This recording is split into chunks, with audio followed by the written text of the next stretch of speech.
வெளியே வந்தா தூரத்துல ஒரு உருவம், நல்ல ஹைட்டு, கை வந்து கிரிக்கெட் பேட் மாதிரி இருக்கு.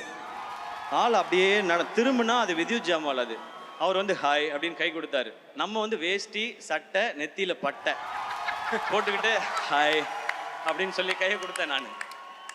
சிவா அப்படின்னாரு. Yes sir, Siva great man, I'm very happy to work with யூனாரு. கை அப்பவே இருக்கியா பிடிச்சாப்புல. ஐயோ இவர் கூட தான் நம்ம ஃபைட் பண்ணணுமான்னு சொல்லிட்டு ஓகே சார் சி யூ இந்த ஈவினிங் சொல்லிட்டு கோயிலுக்கு போய் நேராக முருகா அந்த மனுஷன்ட்டு மட்டும் நீ பத்திரமா பார்த்துக்க.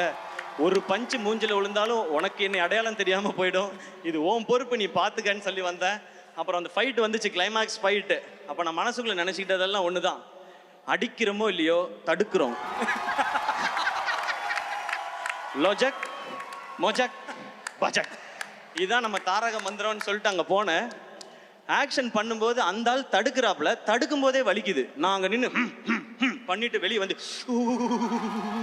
இந்த ஆள் உண்மையிலே அடிக்கிறான், இதை விடக்கூடாது அப்படின்னு சொல்லி இந்த ஃபைட்டை பயங்கரமாக பண்ணி. ஏன்னா அவர் ப்ரொஃபஷனல், அவர் பயங்கரமா you can do it man, come on man, you can do it. நீ கையை மட்டும் கொடுக்காத, நீ நசுக்கி விட்டுருவ, இந்த வேலையை வச்சுக்காது அப்படின்னு சொல்லி தான் நான் பண்ணேன். பட் ஃபைட்டை பயங்கரமாக பண்ணி ஆகணும். ஏன்னா ஸ்கிரிப்டோட ரொம்ப பீக் மூமெண்ட் அது, கிளைமேக்ஸ் பயங்கரமாக இருக்கணும்.